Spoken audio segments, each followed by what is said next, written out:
Vamos ler aqui na coluna do João Filho, do Intercept Brasil. Vamos entender aqui essa questão que é bastante importante. O PL da anistia aos golpistas e terroristas do 8 de janeiro avança no Congresso. A gente tem que ficar atentos, porque isso aqui é uma tentativa de anistia dos seguidores do Bolsonaro. Tá no título da nossa live.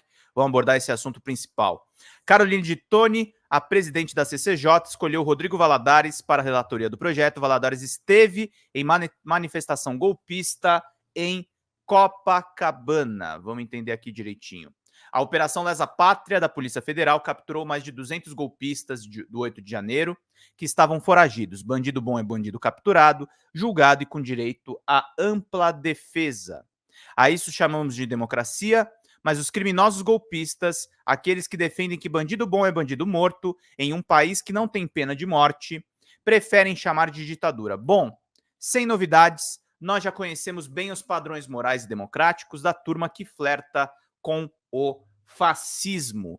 No Congresso, parlamentares têm se movimentado intensamente para aprovar uma lei que livre a cara de todos os golpistas, desde os vândalos do baixo clero até o papa do golpismo. Papa do golpismo é uma boa palavra, hein? Jair Messias Bolsonaro. Os mesmos políticos que endossaram as movimentações golpistas agora trabalham para anistiar a sua bandidagem de estimação. Com maioria no Câmara e no Senado, os bolsonaristas estão com a faca na mão e para aproveitar os projetos de anistia, meus queridos e queridas. Essa semana, a presidenta da Comissão de Constituição e Justiça da Câmara, a deputada Caroline de Toni, do PL, uma entusiasmada defensora dos golpistas, anunciou a escolha de Rodrigo Valadares, do União Brasil, para relator do projeto que prevê a anistia dos condenados pelos ataques golpistas do 8 de janeiro. Mesmo sem mandato e inelegível, Bolsonaro tem poder político para influenciar conchavos e fazer acordos. Valadares esteve presente em manifestações golpistas e é o autor da PEC da blindagem, proposta que obriga todas as medidas judiciais contra parlamentares que eles tenham aprovação da mesa diretora da Câmara ou no Senado. A pressão de Bolsonaro nos bastidores pela aprovação do PL da anistia tem sido grande. Ele tem condicionado o apoio à escolha dos próximos presidentes da Câmara e do Senado e a tramitação de alguma proposta que lhes garanta anistia, caso ele venha a ser condenado.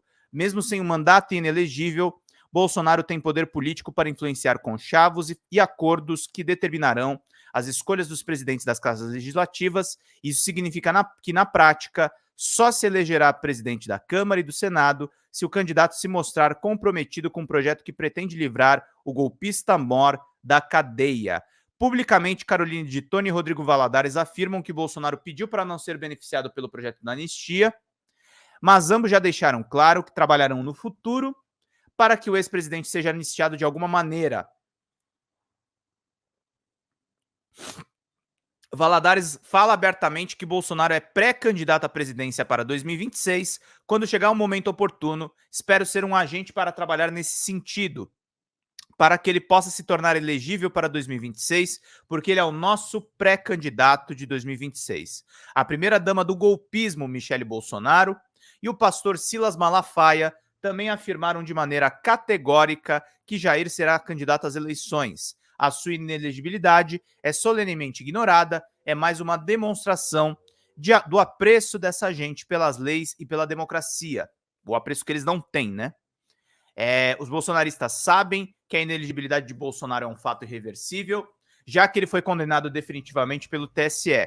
Mas isso não importa, o que importa é manter a narrativa acesa e a tropa unida em torno do nome, em torno do seu nome.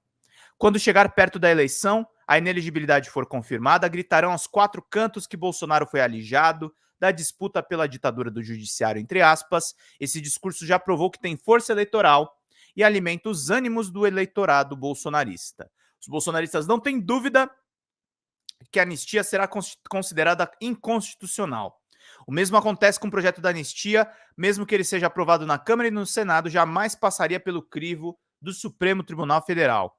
A concessão do benefício da anistia é uma prerrogativa do Congresso, mas ele pode ser barrado pela Corte, caso seja comprovado desvio de finalidade, o que obviamente é o caso. O único objetivo do PL bolsonarista é proteger o seu grupo político e alimentar um embate com o Supremo Tribunal Federal, que tem avalizado a prisão dos golpistas. Uma anistia aos criminosos do 8 de janeiro seria escandalosamente inconstitucional, meus caros e minhas caras.